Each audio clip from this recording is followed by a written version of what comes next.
So, give me a quick second. Got Craig on. Okay. Yeah, good evening, everyone. Thanks again for joining us. My name is Daniel Mansubi. I'm just one of the directors here at Lanescape. Tonight will be our fourth installment of the speaker series. So we're definitely pushing along here. This session is going to be focused on HST rebates around new residential builds, obviously with some focus specifically towards laneway and garden suites. And Rami's also going to dive more into the latest program for HST rebates from the federal government. For those new to us, I feel like at this point people are getting familiar, but Lanescape is a Toronto-based design build firm, so we specialize in laneway and garden suites. We guide clients through the full process from feasibility to construction, and we've been doing so since 2018 with over 200 completed projects. So, one of our co-hosts here, Craig Race, he is the founder of Lanescape. Craig played a key role in shaping the bylaws that made laneway housing possible in the city. And we're also excited to welcome Rami Moransky. So, Rami is a CPA, a tax specialist with extensive experience advising homeowners, real estate investors, developers. Over the years, he's helped countless clients, including many Lanescape clients, and just navigating HST rules, rebates, tax planning. So, we'll be sure to open up things for questions at the end. So feel free to use the chat. You'll see the chat bubble at the bottom of your screen there on the Zoom window. We'll be sure to answer those. And then, of course, if you're curious about your own property, we're also offering free assessments to help you understand what you can fit on your lots. Many of you have already inquired for that, and you should have already received the report, or you will shortly. So, Craig and Rami, I will hand it off to you for now. Yeah, thanks, Daniel. Speaking of the chat, someone mentioned there's an echo. I'm hoping when I mute it, that solves it because I think sometimes I'm the culprit. But if anyone continues hearing it, please let us know. We also just launched a poll. We like to know who's in the audience so we can try to tailor the information we're giving. Usually it's primarily homeowners, but if we do have any builders or agents or other architects, we'll make sure we give little nuggets to you all. So I'm going to throw it over to you shortly here, Rami. I've known Rami for many years at this point. He's helped a lot of our clients navigate the constantly changing tides of the CRA and HST, including my own mom. He helped my mom get an HST rebate after she remodeled her home. I've been trying to convince her to let me build her a garden suite, but we haven't gotten there yet. I think Rami put me in her good graces, though, so one day we will. But Rami is someone who I always advise people to speak to before they start a project, as well as they're reaching the conclusion of their project, because HST is no joke. And he can help you be prepared for what's going to come at you from the CRA and make sure that you maximize your rebate. Um, just before I throw it to you, Rami, looks like we have mostly homeowners in the house tonight, plus a builder. So you're talking to your direct potential clients. So over here, I'll share these results. So speak accordingly. And Rami, thanks a lot for joining us. Yeah, my pleasure. My pleasure. Um, it's an interesting topic and be a little dry sometimes, but people are building these laneway and garden suites and they don't know the implications many times. I've been doing this now for 14 years. My background, and sorry, Daniel, I'm not a CPA. In dealing with CPAs, my background is an MBA in finance, and I've been a financial planner for many years, and really exclusively for the last 4 or 5 years, helping people understand rebates. Been an educator, talked in many real estate offices, been a guest speaker at the National Home Show for the last 4 years.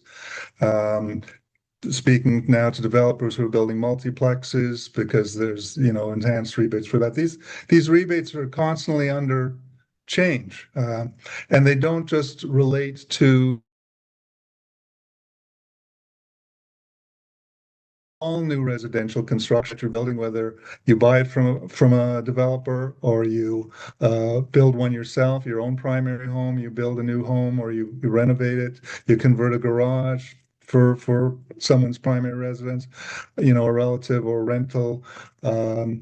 There are two distinct types. There's the new housing rebate, which has two subsections. One is owner built, which applies to accessory dwelling units. And owner built doesn't mean you have to build it yourself. It means you can hire somebody to build it, but you consider the builder in the eyes of the CRA because you have ownership of that property that you're building that unit on. Or you can purchase from a builder, which is under the same subsection. And then there's rental rebates. And in the last couple of years, they now, as first-time home buyers plan, the purpose-built housing rebate, and now this enhanced rebate. So there's a lot of different rebates. But if those of you out there are considering building an ADU, this can be a very quick meeting because there is now an enhanced rebate that has been incentivized by the provincial government that says, and I'll be very concise here.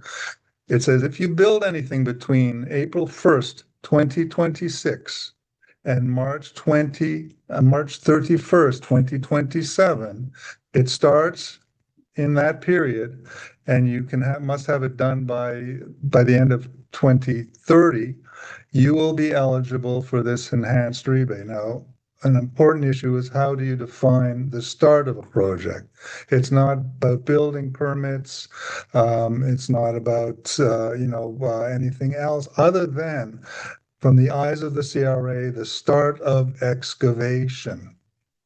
That, by the CRA's definition, is the start of the project. So be very clear here.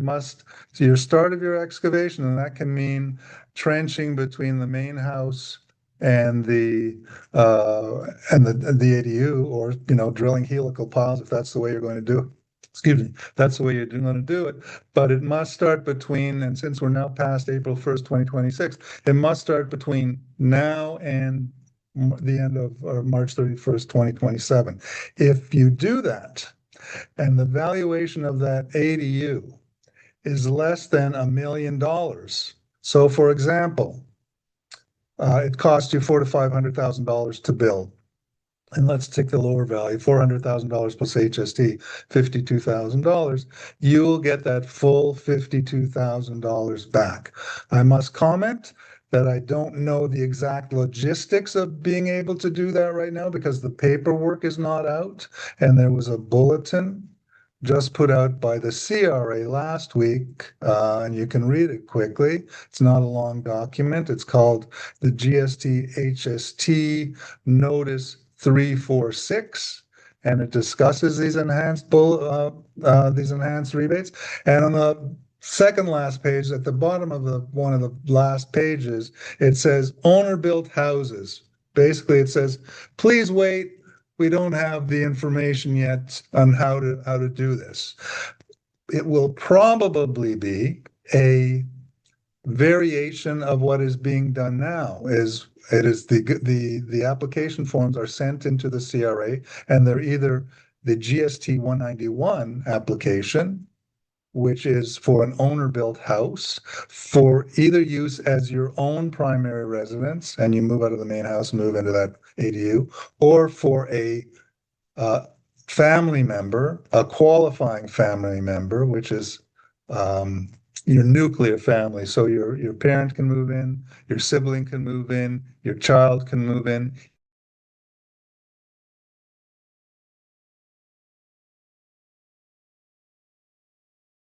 For this GST, HST, or if you build it for long-term rental, you will be applying for what's called the GST, HST New Residential Rental Property Rebate, which will be enhanced as well to give you back the entire HST that you've spent.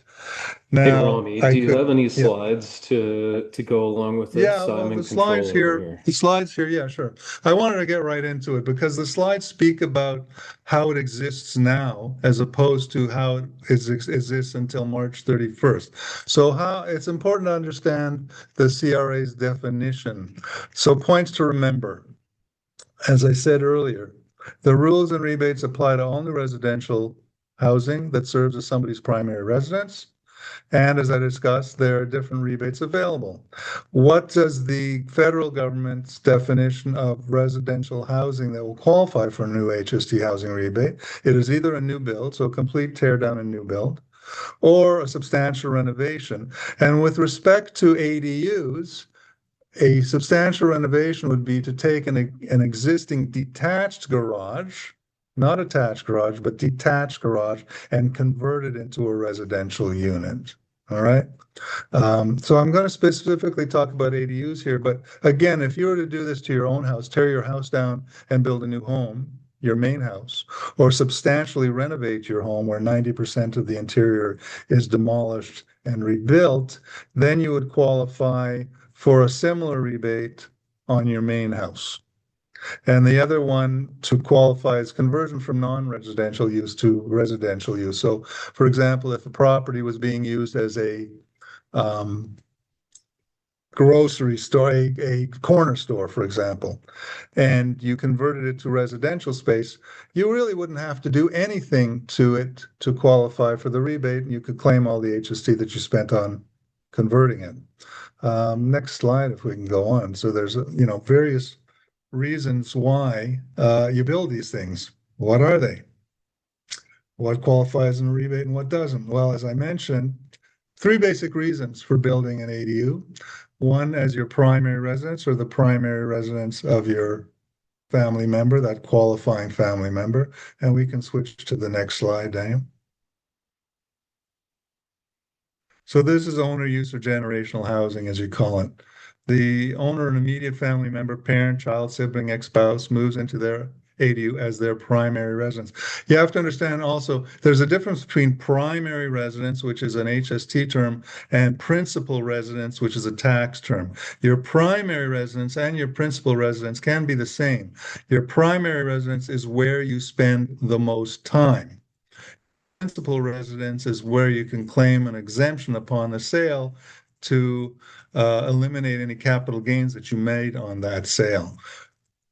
These things do have some implications for laneway and garden suites, because if you build a laneway and garden suite for rental purposes, on the sale of the property as a whole, the main house will still be exempt from any capital gains rules, but the garden suite could be subject to some capital gains on sale, and you'd have to distinguish the valuation of the property. That's another topic entirely.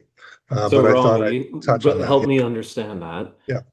If I build a laneway suite or garden suite, do I have to call it my principal residence or my primary residence? No, if you build it for yourself and you move into the garden suite or laneway suite, the ADU, and you vacate the main house, then that ADU will become your primary residence. You can rent the main house, you can have that entire property still within the boundary of those capital gains rules. It's still considered exempt when you sell it. So that However, only applies to my capital gains, not my HST rebate. Is that right? exactly.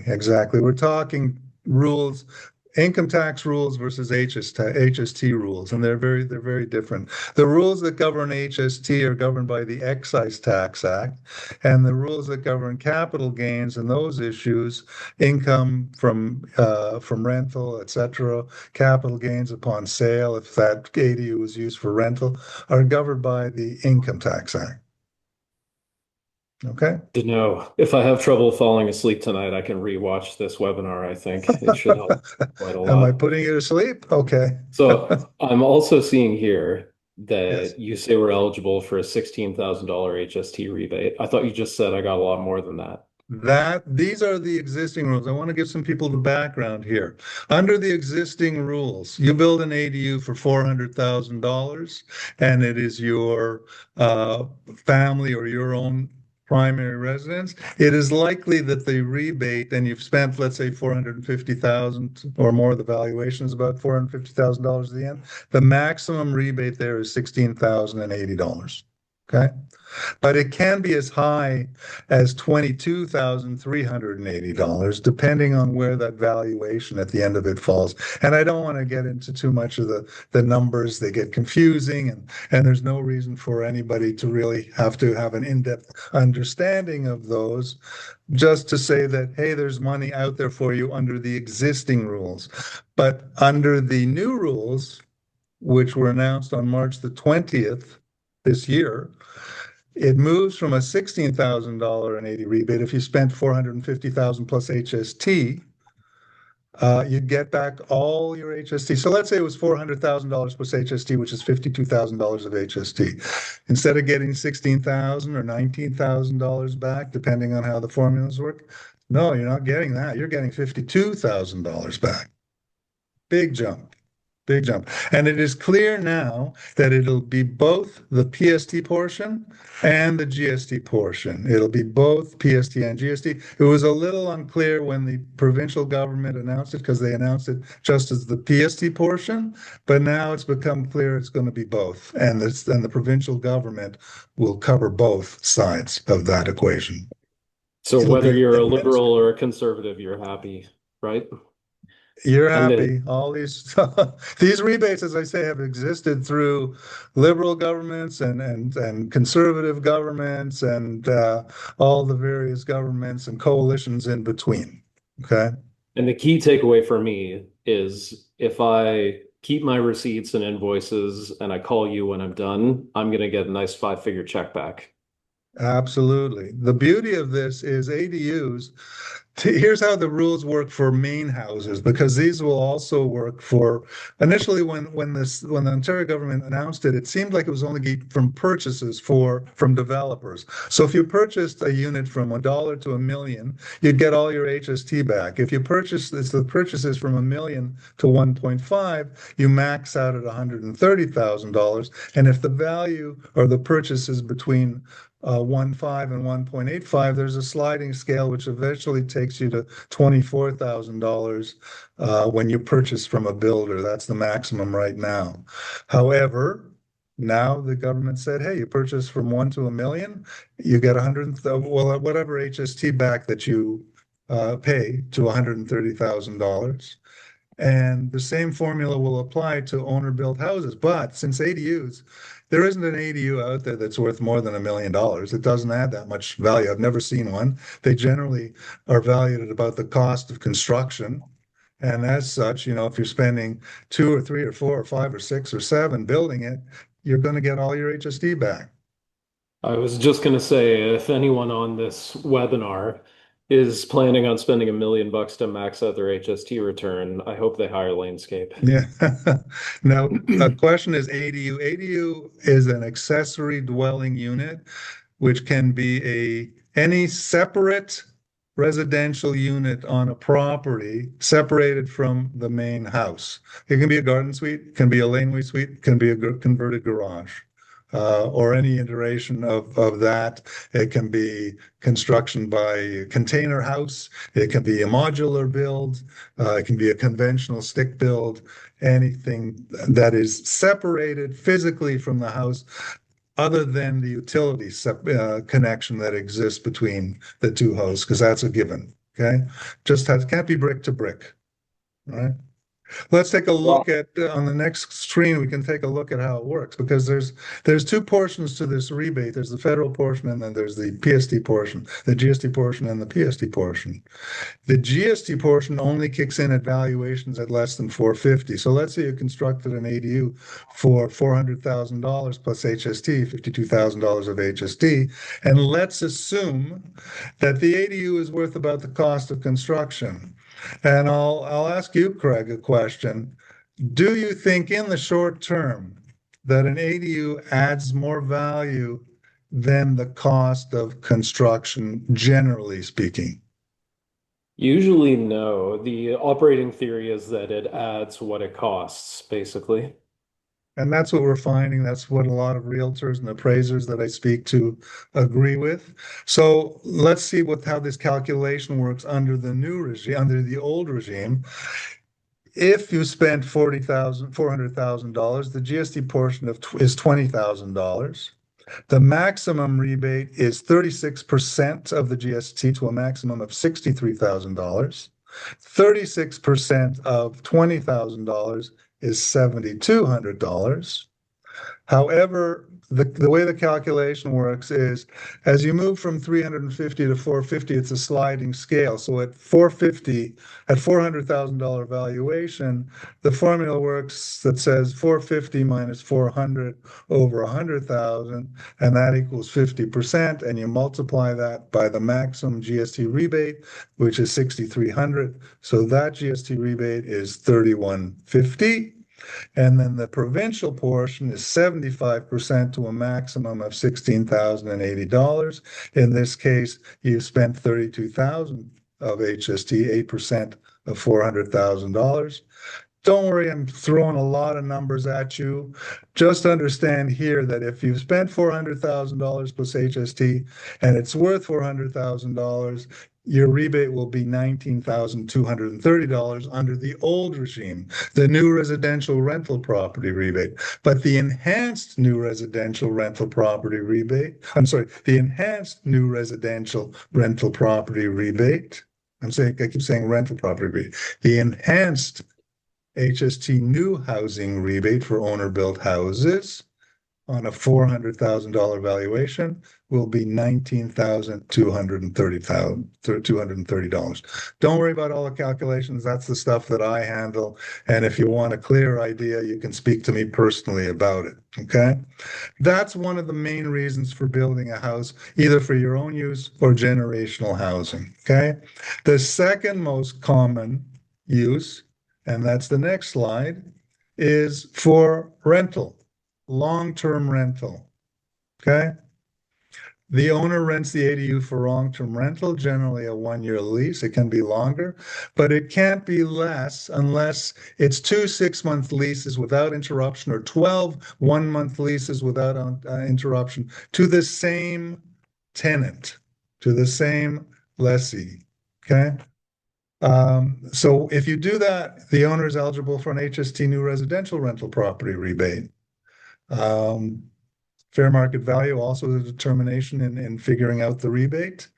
And again, it works a little differently. So the way the real estate is, when you build something for sale, all new residential real estate is subject to HST. When you build something for sale, anybody who's bought a new construction condo or new subdivision home pays HST to the developer, and it gets remitted to the federal government.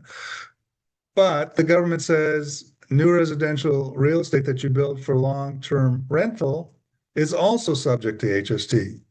But what happens? There is no sale. How do you determine what the HST that is owed on that ADU or whatever property you build?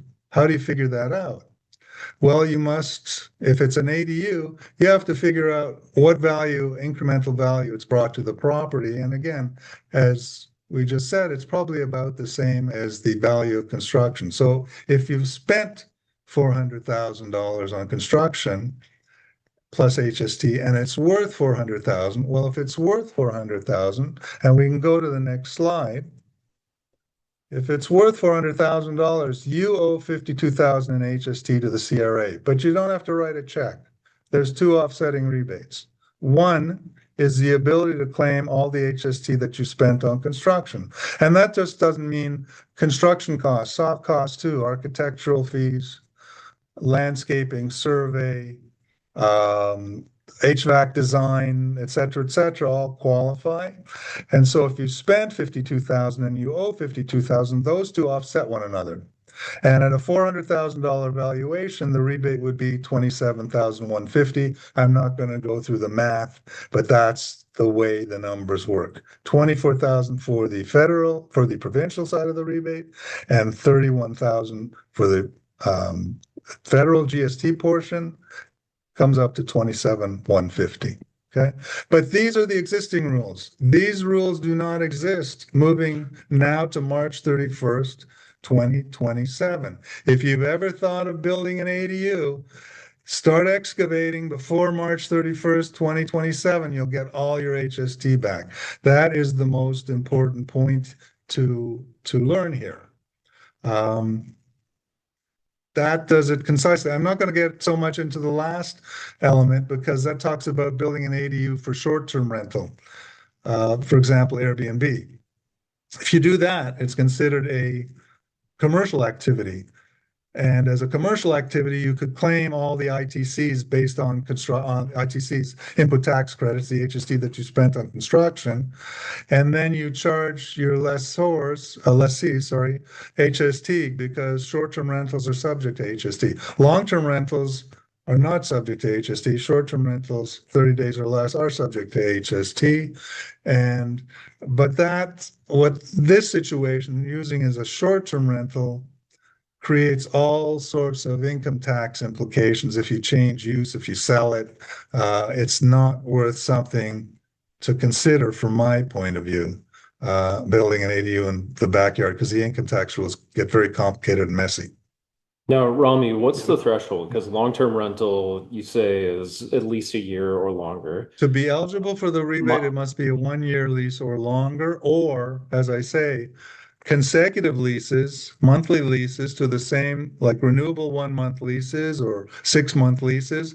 But you'd have to show these 6-month leases or all these signed 1-month leases before you submitted. If the lease was signed as just a renewable 1-month lease, the CRA has no proof that that lease will be renewed at the end of the month. Right? You have to show them uninterrupted 1-year occupancy by the same tenant to be eligible for this rebate. So my understanding is that short term is less than a month, but if long Right. term is over a year, what happens if I do 6 month rentals and then there's a gap to someone else? Because I actually have a house where that's the case. You won't qualify for, is that new construction? It's We're an talking about existing the home, but rebates. We're just to talking about posit the the rebates. So I theory. think you're mixing up issues. If you build something new and you want to get this rebate and be able to claim all your HST, you must sign a 1-year lease. If you sign a 6-month lease and then somebody moves in after 6 months, somebody else after moves into 6 months, you're not going to get the rebate. They Good to will know. they will reclaim it, or they won't, or they'll disallow it. Likely they'll disallow it, saying, hey, show us that this is going to be 1 year of interrupted tenancy by the same individual or individuals, right? That's what the CRA wants to see. Okay. So I would, at this point, this is very simple from my point of view. If you're going to build one, build it before March 31st, 2027. Start excavating before March 31st, 2027.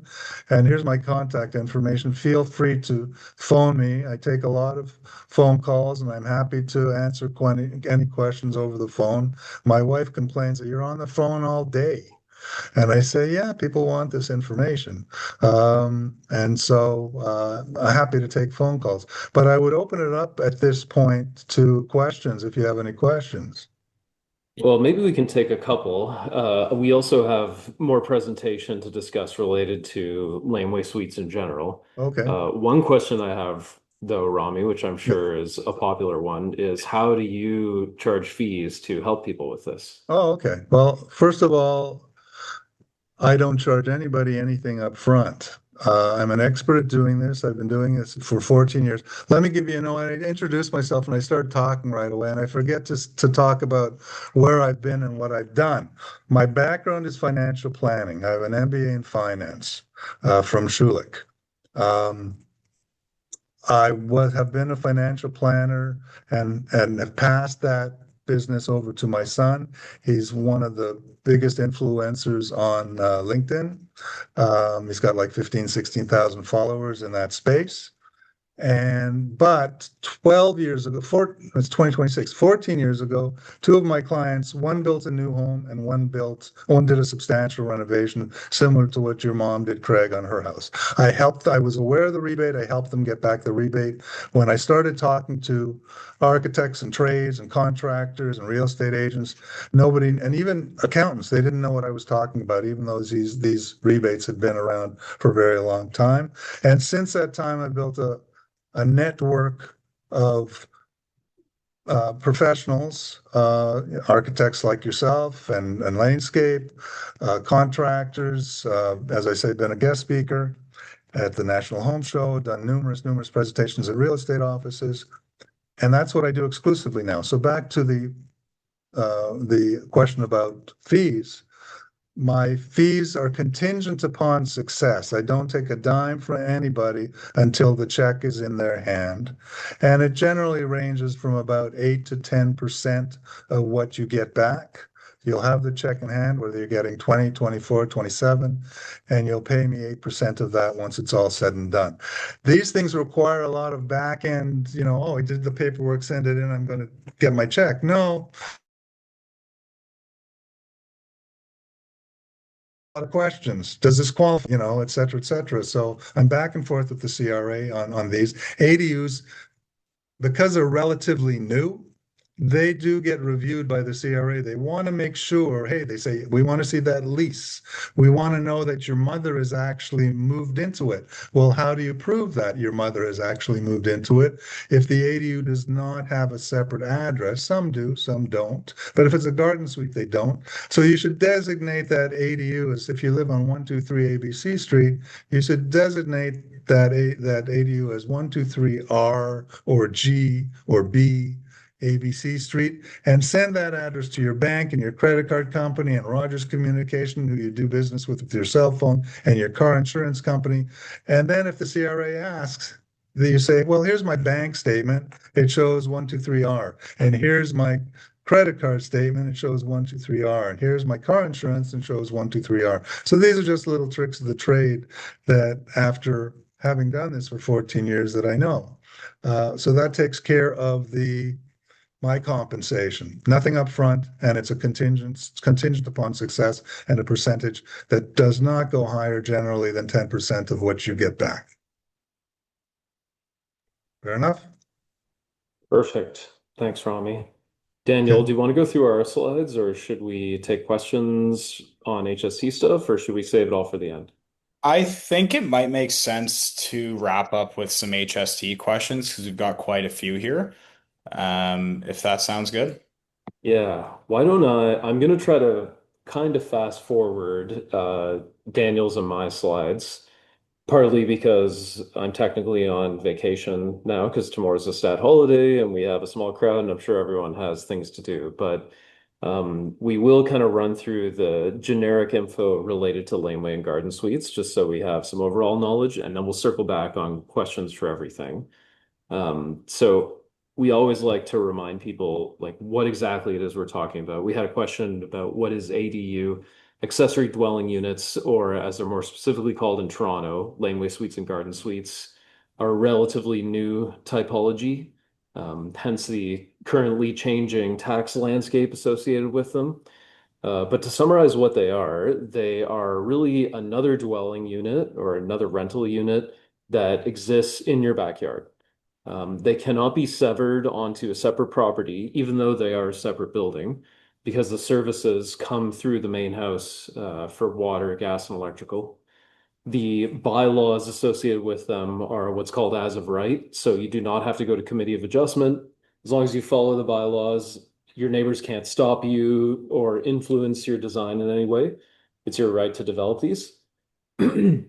In addition to having HST rebates, they are incentivized for relief from development charges, which for those who don't know, when you build a new housing unit in Toronto, you have to pay the city anywhere between like 80 and $200,000 as a fee for that new housing unit. Laneway suites and garden suites are exempt or deferrable. We're talking about HST. It's important to note that there is no parking requirement associated with laneway suites or garden suites or your main house when you build these. You can still choose to provide parking, but there's no requirement to do it. So you don't just have to put a unit above a garage. You can make the whole thing rental if that's appropriate for you. And finally, any approvals you get for your laneway or garden suite don't affect your main house and vice versa. They are viewed separately under separate bylaws with separate building permits. And if you develop a laneway or garden suite today, it doesn't hamper you from redeveloping your main house soon or in the future. We generally see three groups of clients in our office. And Rami, I'm sure you're the same here. The majority of our clients build their ADU for rental income. However, we do have a large portion of our clients that are looking for multi-generational living. So either putting an aging child in the ADU, or a parent who they want to put in the backyard, someone you want to keep close to home but not too close. And then finally, a live work flex space, like personal use space, has been a growing sector we've been seeing recently. A home away from home office, uh, pied a terre for if you want to rent out your main house and travel. There are different ways that we see people find utilization for these projects, and it's not uncommon for them to solve a mix of these requirements. Like we had one project that was a rental unit on the second floor, a home office that belonged to the main house on the half of the ground floor, and the other half of the ground floor was a garage that could have been rented to anyone else. Um, Can I Laneway just Suites. jump in here for a second, Craig? Yeah, please, Ron. So those three scenarios, number one and number two qualify for rebate. Number three, where you're using it, let's say, as additional space, away from home office, guest or nanny suite, hobby and storage, those do not qualify for rebates. Now, you also mentioned a scenario there where you created a unit on top for rental, and let's say the bottom perhaps is a garage. Well, the unit on top will qualify for the rebate, and the garage that you maybe use for yourself or maybe in combo with the tenant above doesn't qualify, though some of those costs can be integrated to get some of that HST back because you need the bottom to support the top. But if it's used strictly as a home office or to house guests who come from out of town, or for mom or dad to stay when they come in for out of town for a few days, or to entertain in, it's considered an extension of the house, like an addition, and it wouldn't qualify for the rebate. So no matter what, find someone to sign a lease for a year when you build it, is what you're saying? We won't comment on that one. I know what you're saying, Rami. So like I was saying, laneway suites were the first typology that Rami and we started working on. They were the first to become entitled in 2018.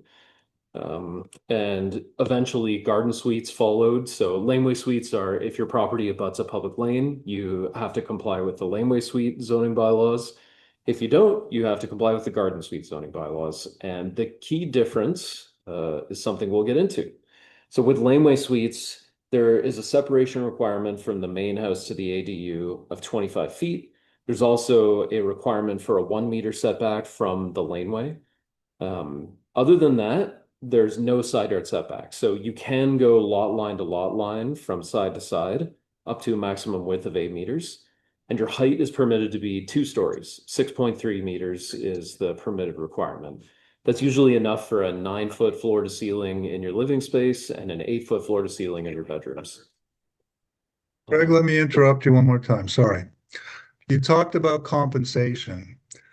The compensation that I talked about previously was based on the old scenario. Okay, if I'm getting you back $27,000, you're going to pay me, about 8% of that, thereabouts, give or take. But on this new scenario, I can't morally charge, I can't, it doesn't feel right to me just because I'm getting you more money. And there is a little bit more work involved. If I'm getting you back 50, 80,000, 50, 60, $70,000, I will not charge you 8%. That is excessive to me. There may be people out there who would charge that. I cannot charge that. It just doesn't feel right to me. So it would probably be a little bit more than what I would charge if you were to get $27,000, but not excessively more. So it'll probably be in that if you're spending 50, if I'm getting you back $50,000, it'd probably be about 4% of that, in that range, four and a half, three, whatever.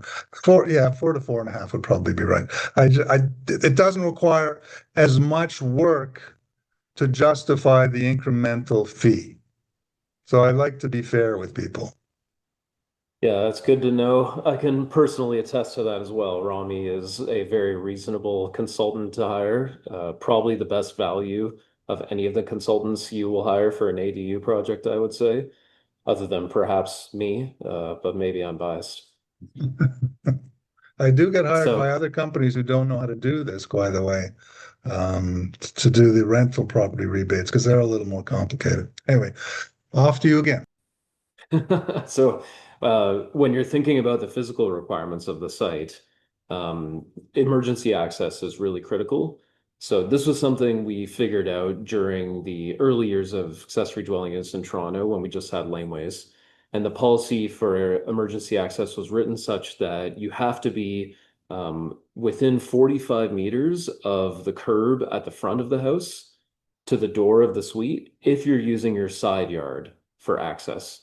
So if you imagine a fire truck is going to pull up in front of your house, they have to get between your house and your neighbor's house to get back to your suite. The maximum distance they can travel is 45 meters. There's also a requirement that the space between your houses has to be at least 3 feet or zero point 0.9 meters.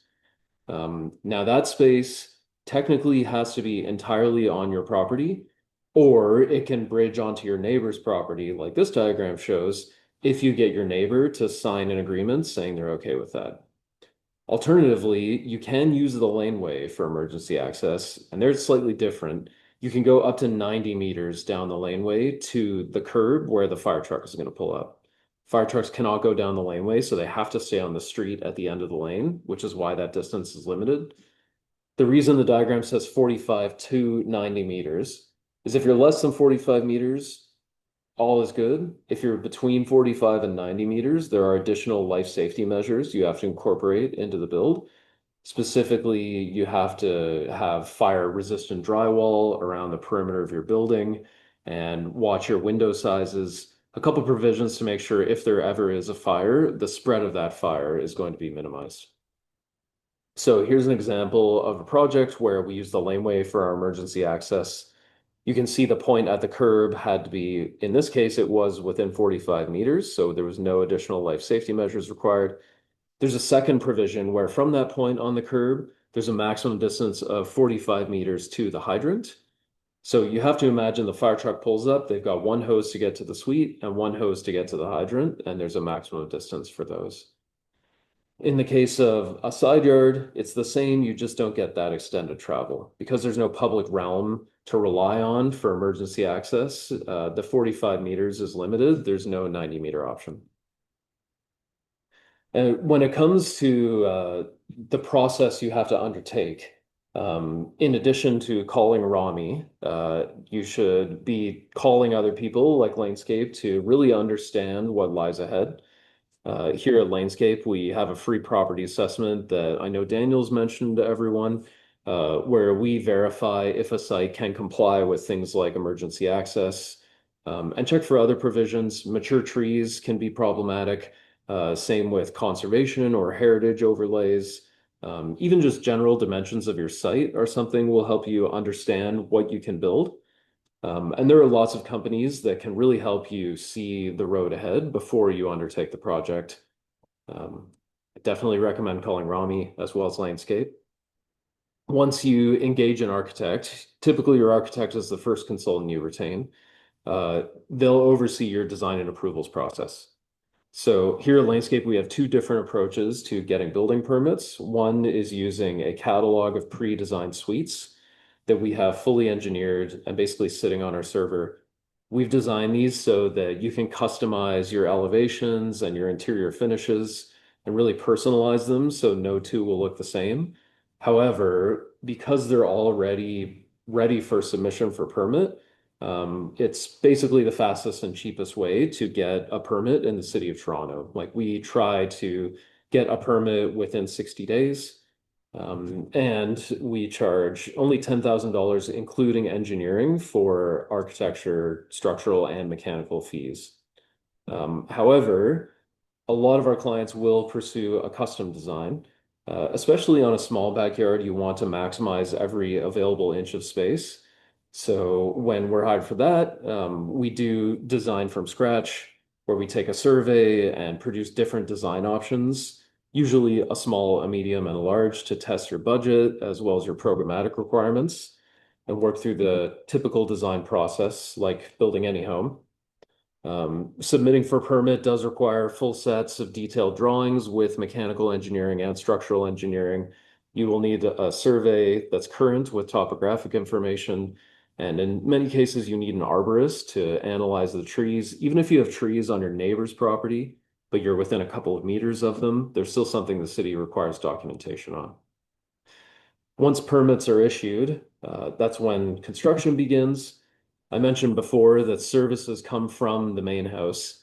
That's not always the case. The key factor is that Enbridge and Toronto Hydro and your water meter cannot move on your property. Wherever those are on your main house, that's where they're going to stay. They can be sub-metered and branched off, and then they can either run through your basement or around your side yard to get to where your ADU will be constructed. Here's an example of a service trench. Usually there's about a month of disruption in your main home and your backyard where we have to do that servicing and run the trench, and then we backfill and wall off the site, and your house is not disrupted for the balance of construction. The majority of our projects are slab on grade. It's pretty rare to have basements under laneway suites. However, it is possible to have them. There's no requirement against them.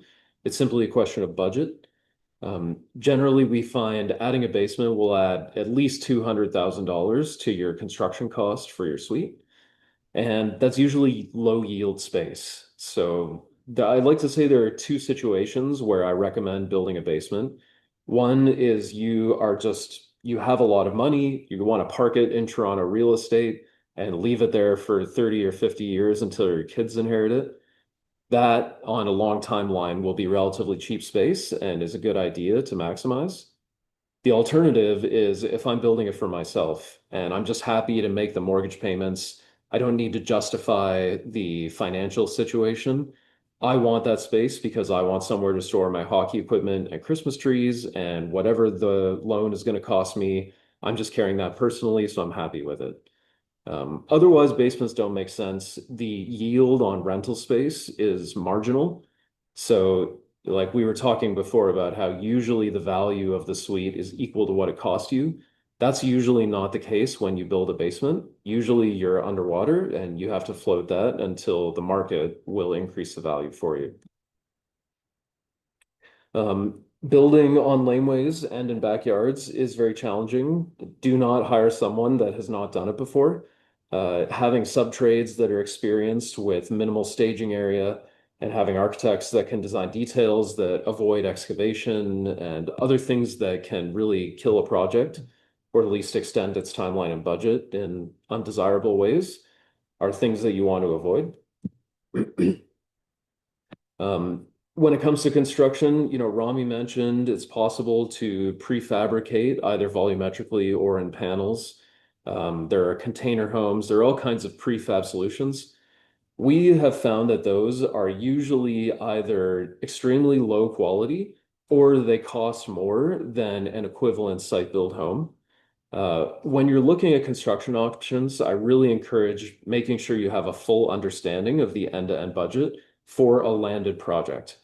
Like if you're talking to any builder, whether it's a site builder or a prefabricator, getting clients who can share their information from start to finish on the full cost is very revealing. We only site build because we find it is the least expensive for a very high quality output. Specifically, when it comes to an eye on sustainability and longevity of your home, the Ontario Building Code requires exterior insulation and other details that really ensure that homes in Ontario are very comfortable and durable and energy efficient. And those are pretty easy to build on site. When it comes to window and door placement, I find that relates heavily to program. For example, if I'm renting my laneway suite to a third party, I'm going to have very minimal glazing facing my backyard. I want to keep that space for myself, and I'm going to maximize their glazing overlooking the public realm, the laneway.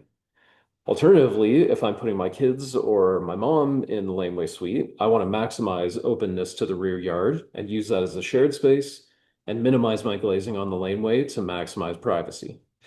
So usually the design will help you figure out where those elements go. Now we can get to questions here quickly. I do really find laneway and garden suites to be a very rewarding project typology to be working on. They're fun because you can really customize them both from a style standpoint and from a programmatic standpoint. A lot of our clients will have garages that serve dual purposes. They'll have personal spaces as well as rental spaces. but not in the eyes of the CRA. You can have garages, you can have cantilevered second floors to accommodate parking. We've worked with neighbors side by side to build simultaneously. Really, there are a lot of broad possibilities, and it can be fun to entertain what those possibilities will be. Use the free information you can get to really understand the project that lies ahead of you. And we'll try to help you understand what project can make sense for you, if it does make sense, when all that's taken into consideration. So I think why don't we open it up for questions here? Yeah, Um, we've got a few that have come up. We'll try to get through the answers quickly here. So someone asked, once you do apply for the rebate, how long does it take for that to process and essentially receive the check? You're on mute, Rami. There you go. If it's a rental rebate, it typically takes about 5 months.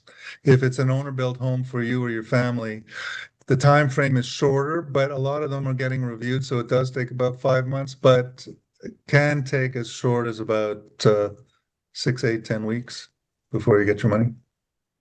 Right. Shannon was wondering, let's say you have your rebates, you've used the space for personal use, and then it changes to a rental. Do you have to pay back the rebate, a portion of it? What's that look No, like? no, as long as you can show that it was your, well, do you mean have you moved into it as your primary residence? To clarify, if you use it just for office space, etc., then you wouldn't be eligible for a rebate. It's based on first use. So if you Well, use it's it the for your own, primary. if you used it as a office space, etc., you would be not eligible for any rebate, and on conversion to rental, you basically lost the ability to get the rental rebate. If you moved into it as your primary residence, you get the rebate, and then you could change it to a rental sometime in the future, and you wouldn't have to give anything back. It all depends on first use.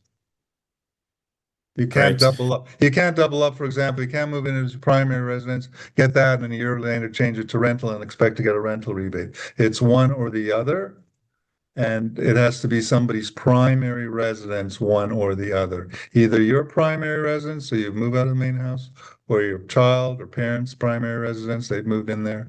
You claim the owner-built housing rebate or a rental rebate off the offset.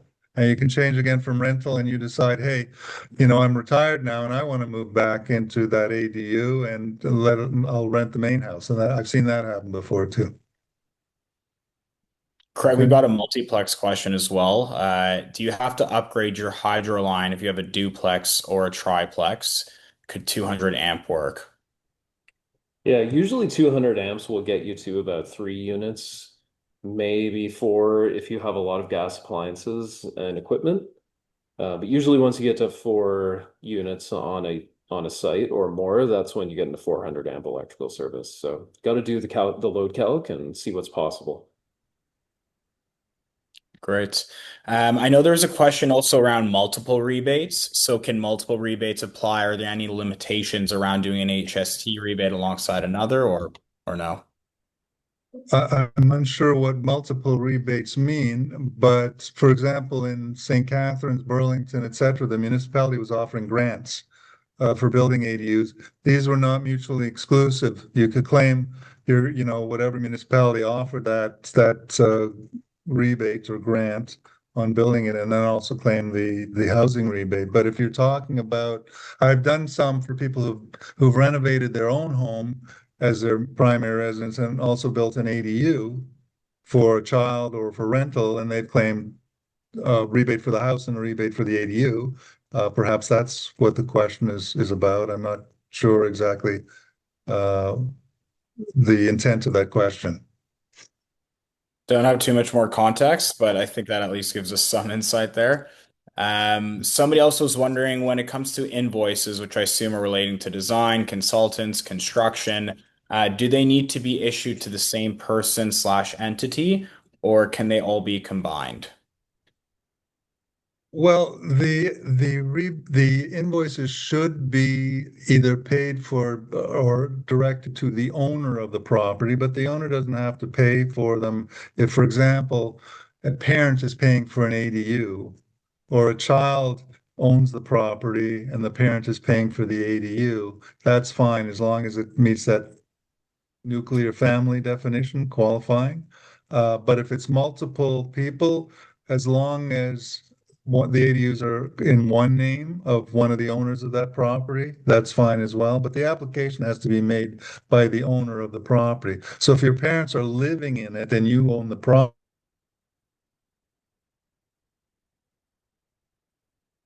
property, multiple owners, one is listed as a claimant, everybody else are, additional owners, and the invoices should be made to one or more of those individuals.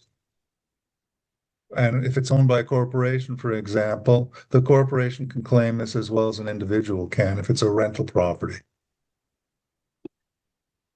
Great. I think we can maybe wrap it with one more of a situational question. So there's obviously some curiosity around if it's a rental, if it's personal use, if it shifts.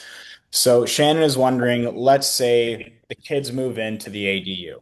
Then the Mhm. kids move out later and they decide to rent out the ADU short term. What is the time commitment to first use? So I think what she's saying is what is the time commitment for the kids to stay in that ADU or Can you hear me? essentially Because I think frozen a little bit. Yeah. There is no time commitment to how long you have to reside in it, but you have to show an intent. So you'd have to do all the necessary things. The CRA wants to see, have you moved your possessions in? Have you changed your address with some of the companies that you're dealing? Oh, we lost you for a second there, Amy. Situation changes, perhaps because of unforeseen circumstances, financial, whatever, you could live there for 5 days and they say, okay, move out. Typically, they're looking for just to see that there has been a commitment to make that your primary residence by those issues that I've just talked about. Move your possessions in, move your clothing in, move your furniture, etc., and change out your address.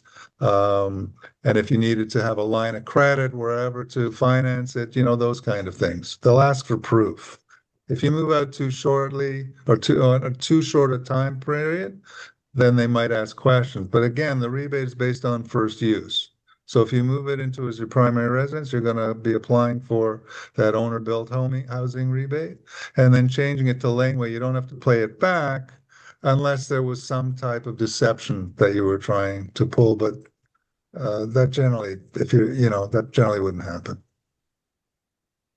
Great. I think there's always going to be a lot of particular questions around certain scenarios, very situational questions. So your best bet, I would say, is to get in contact with Rami. He's got his information there up on the screen. Give him a call or an email, and he'll be able to, I think, break it down pertaining to your specific Yeah, situation. no, I'd happy to entertain calls. There was one question about multiplex, 4+1. I saw somebody asking for the four. If the four, you have to be very careful when you're building a multiplex. And Craig, we've had discussions about this with your clients.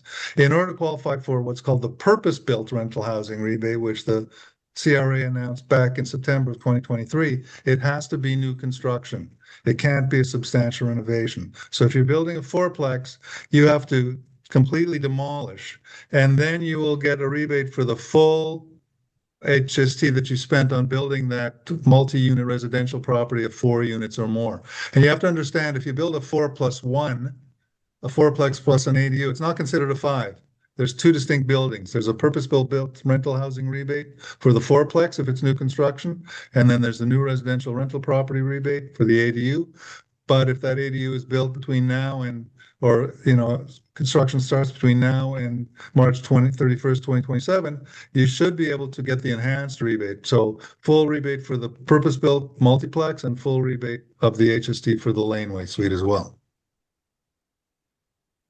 But Yeah, please call me. great. Well, thanks, Rami. Really appreciate you joining us tonight, and your invaluable advice continues to impress. And we have a lot more laneways and garden suites to build, so I'm sure your services will continue to be well received by the Torontonians that undertake these projects.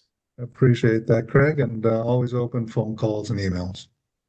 And Daniel, are people are going to get this webinar shared with them, correct? Yeah, so these are all recorded. They're posted to the website on the same page you would have registered, but we also share them out on our socials, the newsletters, and YouTube. So they'll be out there. Well, thanks everybody. Happy Canada Day, and have a good night. Thank Thanks, you. everyone. Thank you, Rami. All right, take care. Thank you. Take care. Bye bye.